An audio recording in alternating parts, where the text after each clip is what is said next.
Hello everyone, we're here with Higanbana no Saku Yoru. Translated meaning is the game for unforgiving flowers blossom in the dead of night, better known as Higanbana. I didn't think I'd ever really record this game again, honestly. As most of you probably know by now if you watched the previous videos, I originally played Higanbana, the first, what are they called? No, not the first 9, that's the first chapter. Meso-san. Back in 2017. It was like August or September. And I started chapter 2, but for various reasons I just kind of stopped. Like, part of it was just like I was busy recording other games at that time. Like I know I was about to start recording Danganronpa V3 in a couple weeks. And little known visual novel Doki Doki Literature Club came out. Like, so whenever I'm gonna get sidetracked for a moment. Whenever I started recording Doki Doki Literature Club, it hadn't blown up yet. Like, it was the day it came out. And then I realized, oh, this is popular. So I just hurried up and dumped it. And then by then I kind of forgot about Higanbana. Which, I guess the same thing kind of happened with Nier Automata, which is another game I'm planning on starting semi-soon. Yeah, anyway. Another reason was, this Meso-san was darker than I thought it would be. And back in 2017, I think the way I just kind of approached YouTube was a bit different. Well, recording visual novels was a bit different than it is now, I guess. Like, this is still kind of true, but back then, my philosophy for recording was read lines, and every once in a while speak up with a funny joke, which doesn't really mesh too well with Higanbana.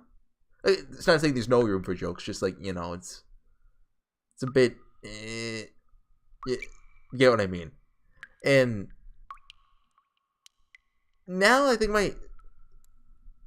I'm not saying I've moved on from that format. I still do that. Just I've started looking at things more thematically, I guess. Like, I'm a smart scholar now. I read essays about visual. No. It's not like that. Just I think I'm better suited to handle Higanbana now. And I've really been wanting to read a work by Kushio 7. But I've decided I want to record both this and Rose Gun Days, which I plan on doing sometime after Higanbana. So I started chapter 2, but I'm just going to completely start over from here. The spirit camera. So I remember a bit of this, just a little.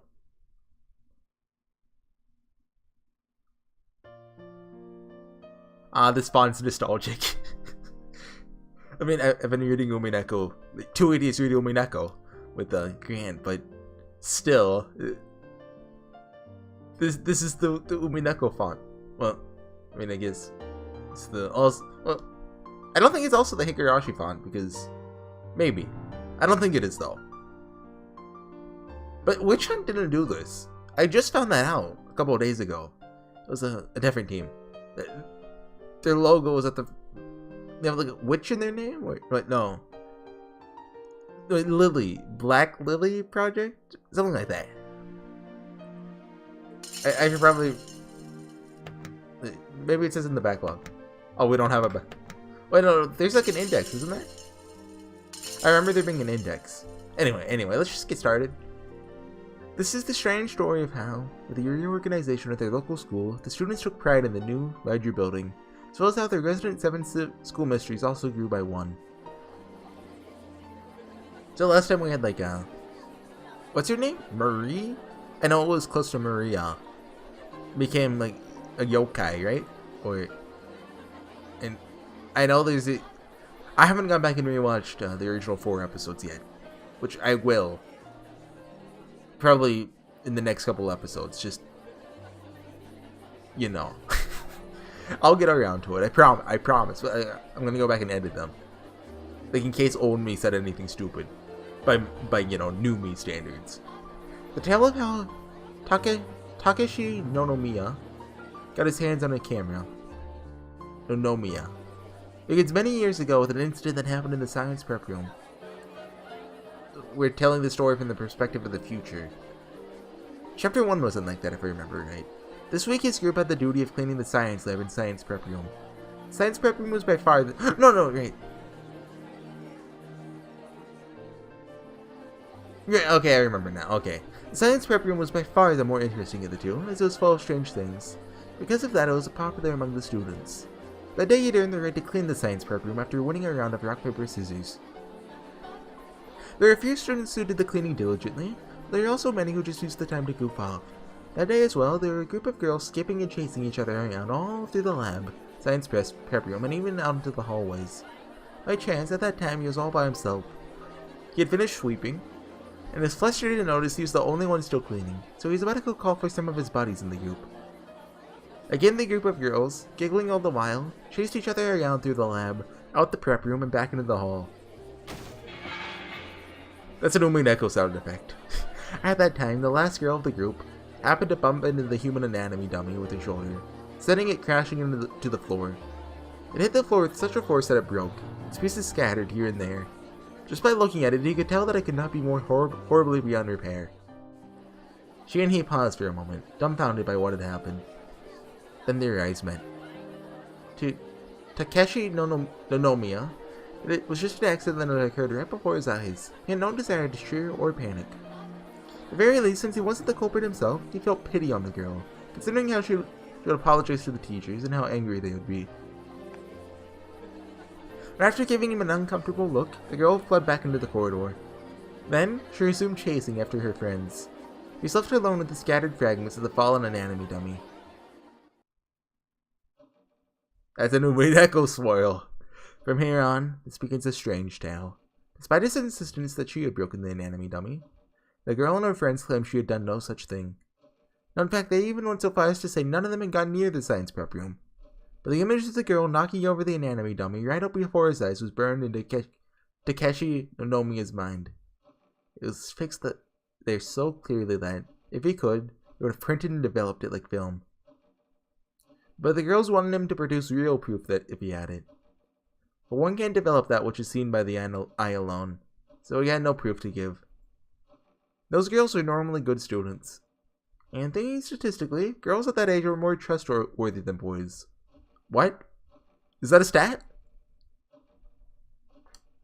I mean, I've never seen that statistic before, but okay. On top of that, the girls had united their many voices against his.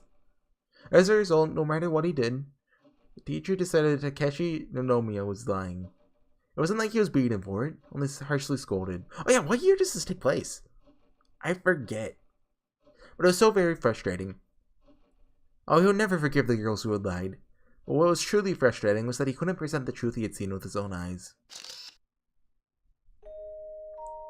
Even though people could see the truth with their eyes, as long as they have no proof to back it up, they cannot call it truth. This song's sick. In other words, a person cannot see the truth with their eyes alone. Only by developing what has been captured on film can anyone see the truth. Okay, I'm getting Umineko flashbacks here. In his current state of mind. Like, I remember this monologue, but I guess that just didn't click with me, that we're dealing with the truth as a theme again. In his current state of mind, he began to wish strongly for something like a camera that could capture the truth and develop it into pictures. His decision to aim towards becoming a reporter or cameraman who sought the truth was a natural result of his youth and righteous indignation at that time. And so, that became a catalyst. From then on, he slowly began to enter the world of photography. But something like a shocking photograph that would fulfill his righteous desires did not come quickly. That lens was instead turned upon the more ordinary things that were close at hand. Before he knew it, he took almost poetic pleasure in the simple things he was able to capture day by day. As those days continued, his happiness eroded at the frustration he had felt from those false accusations. Soon he began to even forget the name and face of the girl who had caused it all. I'm calling it now, that girl is going to be a character later on in a different chapter. I'm calling that. So, since no one else in his class was quite as passionate about cameras, this hobby became his entire identity in this school. The concept that Takeshi equals camera became a matter of fact. So that, even during outdoor school trips, he was allowed to bring a camera along for school journalism purposes. That was a huge boost to his self-esteem. And even thought that it might be nice to pursue a job involving photography in the future. Something I like about Higanbana. Just Rikushi's variety, and just this past 5 minutes. It's just kind of how relatable it is, I guess. Like, the situation where, you know, he's lying versus she's lying, who done it, especially involving like a teacher, but not even just a teacher, like your family even. If you have siblings, you've probably been in that scenario. Like, I think you've been in a situation like that. Like, I don't remember it now, but it feels familiar. And the fact that, especially when you're a kid, you kind of build your identity all around one thing. Well, it's not like everyone does that, but that's pretty common. I mean, even non-kids do it. Like, you know, teenagers and adults, non-kids. Like, that's just something I like about Yakushi's writing. It just feels relatable. I guess real also works. Not all the time, of course, but... So joining the newspaper club came naturally in the flow of events.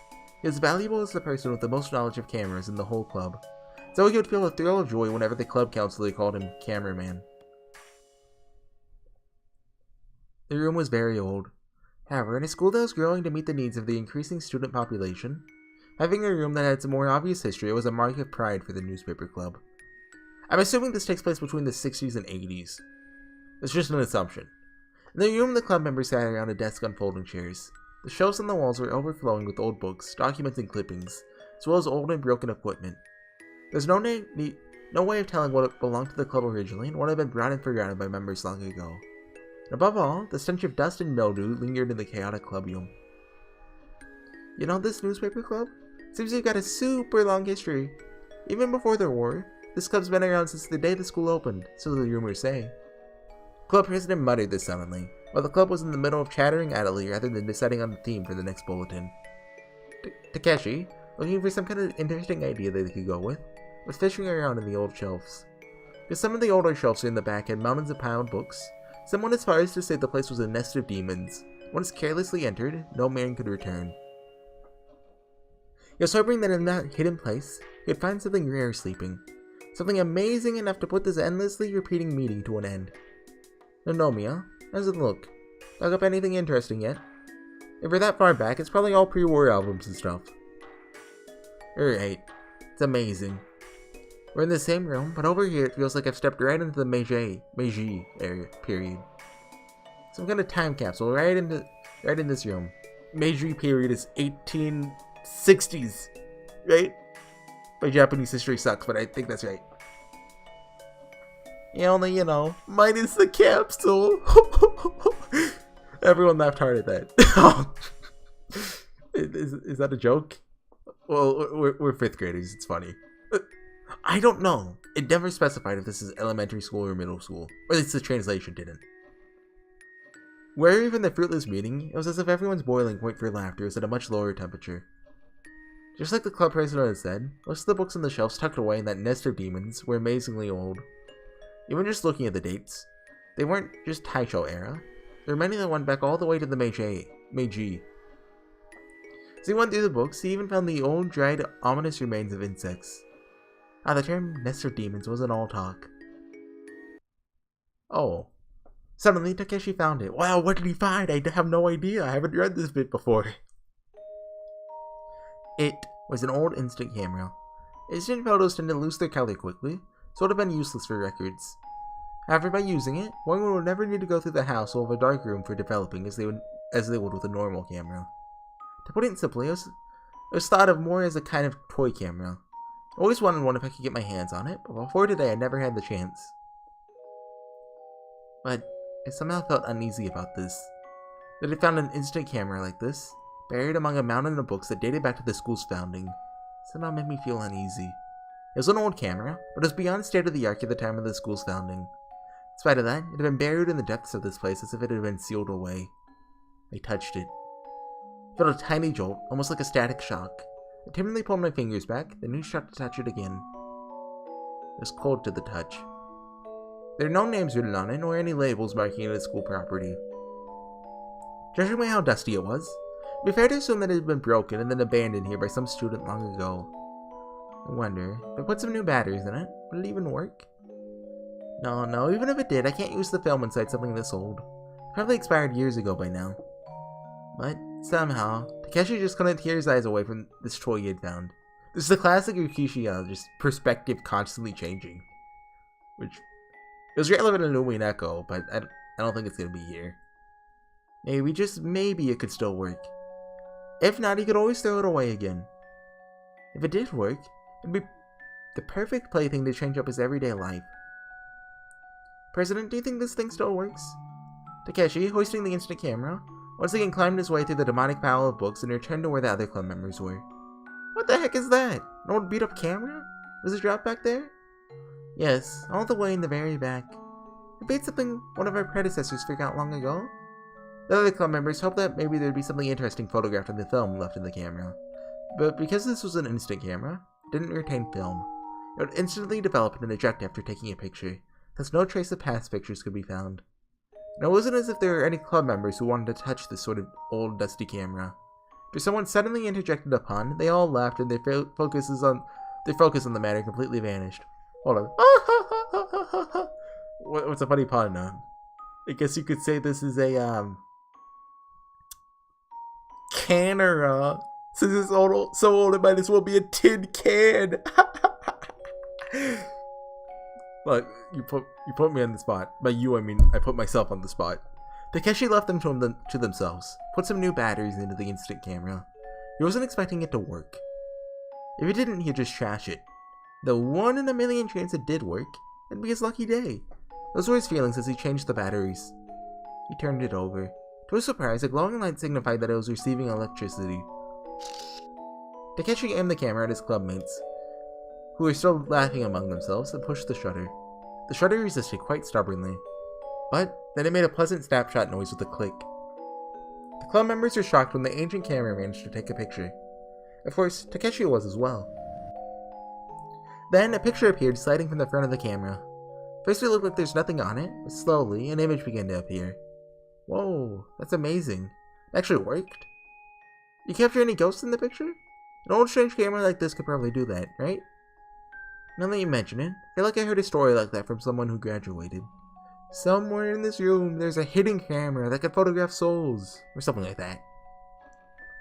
I've heard that from him too. He told me that when someone took a class picture of that camera, students shouldn't have been there to develop it on the film. As they were telling these stories, the image on the photograph began to appear. I'm sure these rumors won't be relevant at all to the progressing story. Everyone crammed in close together, butting heads as they tried to see if there was anyone else in the picture. Of course, they did not conveniently see a spirit photograph. The photograph had taken only a mediocre, everyday scene of their club. Perhaps it betrayed their hopes, but at the very least it could serve as a nice memory of their meeting that day. The picture was fairly vivid. Even though this kind of photo couldn't be used for long-term records, it's pretty good for a toy camera. Club President, about this camera, would you say it's alright if I take a look at it for a bit? Yeah, why not? The guy who brought it probably forgot about it a long time ago. It's old, so you probably won't be able to find parts or film for it. You found it in Nonomiya, so it's fine if it's yours now, isn't it? Just like that, Takeshi became the camera's new owner.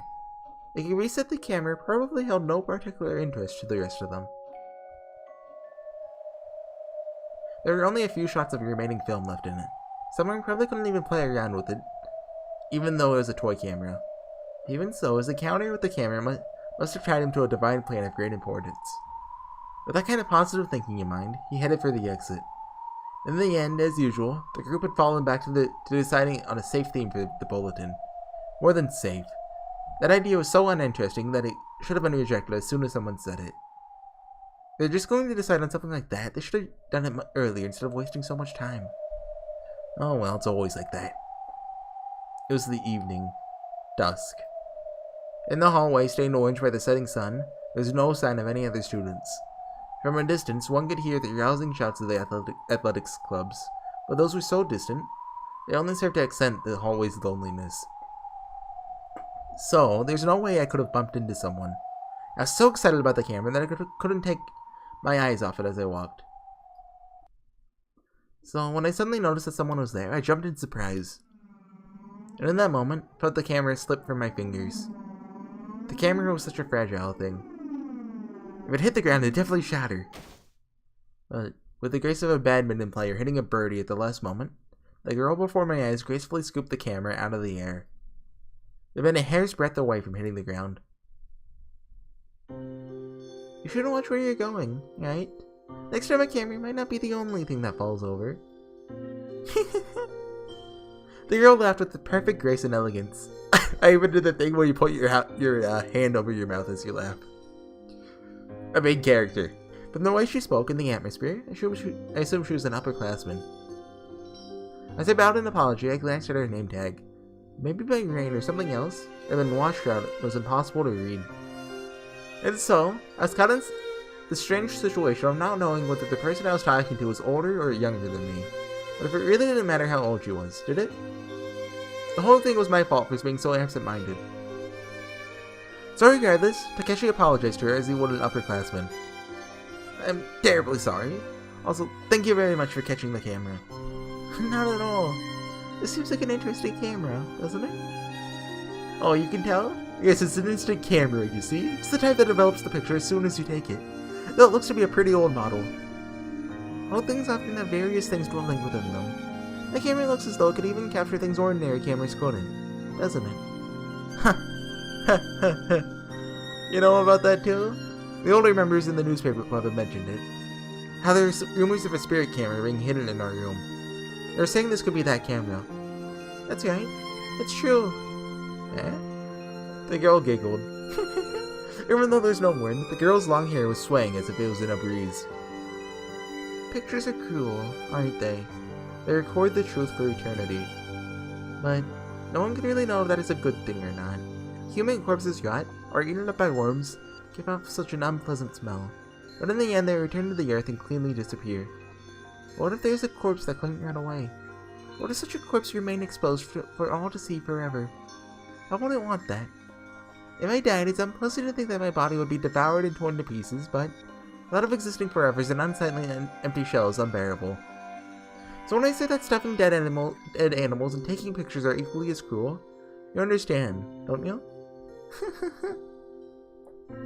Takeshi got the feeling she was making fun of him. Of course, a person could use a camera in the way she was describing. That's why a cameraman needs to be ethical. What was okay to photograph and what wasn't. Understanding the difference, he had to always choose to share only the good things. What a nice thought. If you're that straight-laced about it, perhaps there's a value in entrusting that camera to you. Why don't you run along and play with it? I'm sure you'll have fun. Seemed almost as if the girl knew all about the camera. Of course, there's no way that was possible. It was probably just my imagination. It's almost like she knew of some prank-like mechanism hidden in the camera. The girl giggled with laughter as she walked past my side. In the hallway, tinted by the color of twilight, the figure of the girl walking away seemed mysterious somehow. I subconsciously found myself fixing her retreating figure into the viewfinder of the camera. That's an Ominako sound effect and visual effect. As I did, suddenly, from a window near me came a sharp crack. I jumped, knowing the camera, looked over that way. Maybe a ball from somewhere had flown and hit the glass or something. The window was fractured in the shape of a spider's web. Then I noticed that the girl had turned and was staring at me. It looked as if she was upset at me for trying to take a picture of her without her permission. That won't do. You're free to photograph whatever you want, but let's not point it my way, Let's just think it'd be nice to give someone a fright, but to do it here would be a waste. Sorry. I couldn't really tell what she was talking about, but at the very least, I understood that she was upset. She headed towards the other end of the corridor and soon vanished, leaving me alone in the deserted hall with the camera. This camera, just what was it really capable of capturing? That seems like a good place to call it. Like, I'd like to do a longer video if I could, but I mean, that's a natural calling place, and I don't know if Higanbana has too many that are denounced, I guess. Like Umineko, like every hour, every 30 minutes to 2 hours, I'd say. It's just, you know, vines at the top and bottom. Sometimes the clock goes tick, tick, tick. And you're like, oh, hey, that's the end of a chapter. But this one doesn't really have a clear way of saying that. But this is clear. You get what I mean. Anyway, I'm going to call it there. Thanks for watching, everyone. We'll be back next time with more Higanbana. I'm liking it. I've already read this, but I'm liking it. I remembered like 90% of what happened in this episode. Video, whatever you want to call them. But still, I've I recorded episodes 5 and 6 before, so I imagine episode 6 will also end in a similar place, and then I'll be in fresh territory. So I'll see you guys then. Bye.